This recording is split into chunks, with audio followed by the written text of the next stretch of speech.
Hello, and welcome to my presentation on early literacy and education. My name is Tuntisela Wickfall, and this is my presentation. A Parent's Testament. Early literacy is a guide of the future with our children. From its earliest birth, most children are strong in articulating information as well as their thoughts when literacy is introduced early. That means the earlier we introduce literacy to our children, beginning at the age of birth, the more susceptible and the more they are able to articulate information as well as their thoughts. I have always expressed the importance of how early literacy can lead to success in education. This means that when we build our children's learning on literacy, they have a firm foundation to stand on in learning. As a parent, our goal is that our children are successful, and we, being their first teachers, must have them readily willing and able to obtain knowledge in a large amount. With my own children, I think about my first daughter and how I always read to her from the moment that I knew that she could hear me from inside of the womb. I began reading to her every night. It almost became a ritual. When she was born, I knew that she wasn't able to see pictures fully or clearly. I knew that she was able to see images and colors and things of that nature, but I still made it my business to read to her. Dolly Parton has done a phenomenal job in enriching our youth in literacy because she has a program called From Books to Birth or Imagination Library, where in some cases she'll take an old book or some of her favorite books, she'll repurpose them and send them out to children, and children get a book from the age of birth all the way up until the age of 5 years old, once a month. So that's 12 free books a year starting from January or whenever your child is born, all the way up until their fifth birthday. That gives your child a total of 60 books to start up their library. If you go to your local Goodwill, they have books, and sometimes they'll even have the books for like 50 cents. Children's books. And in most cases, yes, children are not able to read by the age of 5. But just giving them that ability and building that confidence in them helps them to be able to grow into great readers fluently, and they are able to comprehend reading and people better. Now, for my second child, I wasn't as present in a sense in reading as I should have been as I was with my first child, and I noticed the difference. Whenever people come in contact with my 5-year old, she has an extensive vocabulary. I don't know where she learns these words from, but she has an extensive vocabulary. She's able to articulate anything that she needs to say in most cases. And people are always complimenting me on how well she speaks. And I oftentimes tell them that it's because I began reading to her before she even touched the surface, before she even came into the world. Now, for my 2-year old, I'm not gonna lie, I was not always a present parent in reading for her, and it shows. Not that she doesn't speak well, but she does not speak as well as her sister. Her sister didn't go through the gibberish stage. My 2-year old goes through, is going through currently the gibberish stage. So that's my testimony and what I've noticed from my own 2 children, how early literacy can touch them, or how early literacy can actually be more of a help than a hindrance.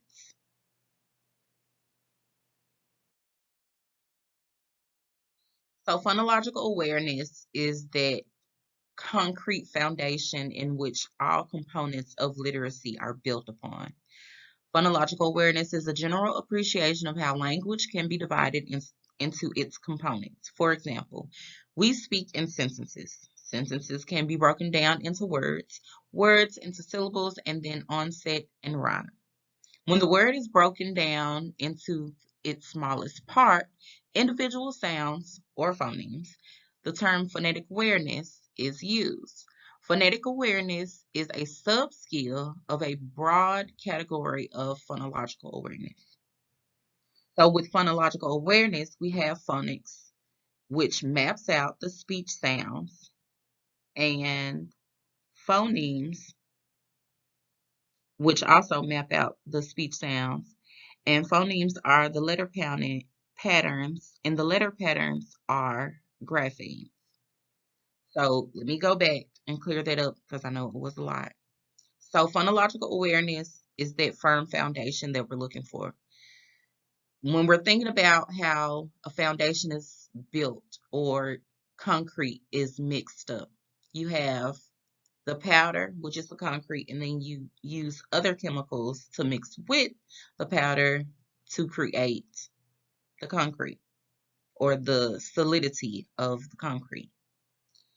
So phonological awareness is the powder. The other components, the water, the other chemicals that may be used are is everything that falls underneath phonological awareness. So that's your words that are in a sentence, your syllables, your onset rhyme, your rhyme and alliteration, your phonetic awareness, your isolation, your blending, your addition and deletion and substitution, and your segmenting. And it's also your phonetics, which again maps out the speech sounds, and your phonemes are the speech sounds, and your patterns of your letter patterns are your graphemes.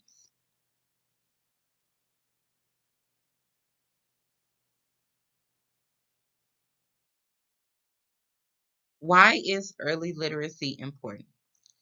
Think about your academic career.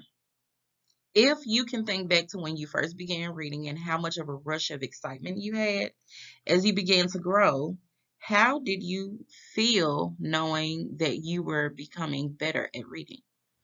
Confidence is built when scholars continue to practice all that they have learned while reading. The overall goal when reading is for them to be able to comprehend. In comprehension, they can make and process decisions better. Scholars cannot reach comprehension without being fluent. And influency, that's not just the pace at which the scholar reads, it is the way that the brain breaks down everything that is read and for it to be digested into smaller parts so that when this is done, they can successfully comprehend. We can't have scholars being able to fluently read and not comprehend, and vice versa. They have to go together. It's one after the other. You build the fluency and then comes the comprehension. And just think, once children practice so much, they gain comfort in reading. And for the most part, that's a block on their foundation of early literacy. Phonics and confidence, because then scholars are fluent, and after fluency, which is the statement, I can read most of these words, to comprehension, which is I can understand, they gain a better sense of confidence and independence. They want to read more.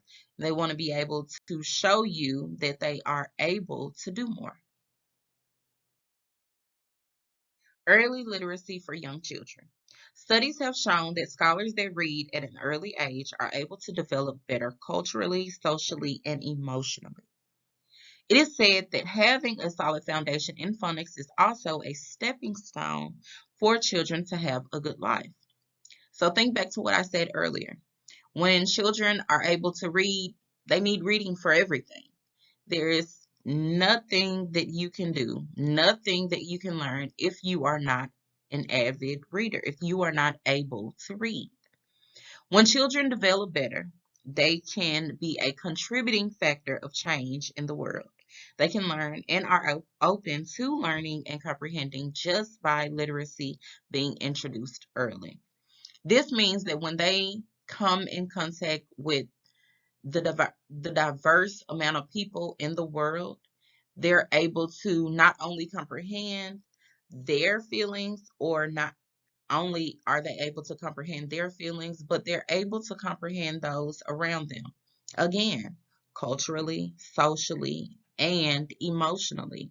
Because if I'm understanding, if I'm always reading to learn, and I'm understanding that the only way I can communicate with people better is by me understanding them, I have to be able to read well.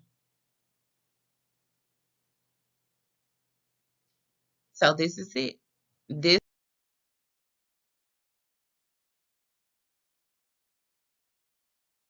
is the end of my presentation. I hope that you have enjoyed it. I hope that you have learned something new.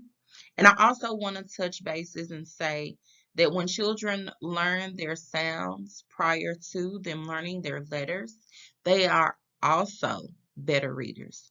Because just think, when you think about the letter Y, you think Y would say w, w. And my kids they get tripped up on this a lot when we do our morning meeting. I'll say Wednesday, and they'll say why, and I'll say no, not why, and then they'll say, oh, W. But then if you think about W, you're thinking, oh, that's U says W, you know. So we want to be intentional when we're teaching our scholars. We want to be intentional when we are teaching them early literacy. Again, this is the end of my presentation. I hope that you have enjoyed. Enjoy the rest of your day. Thank you. Bye.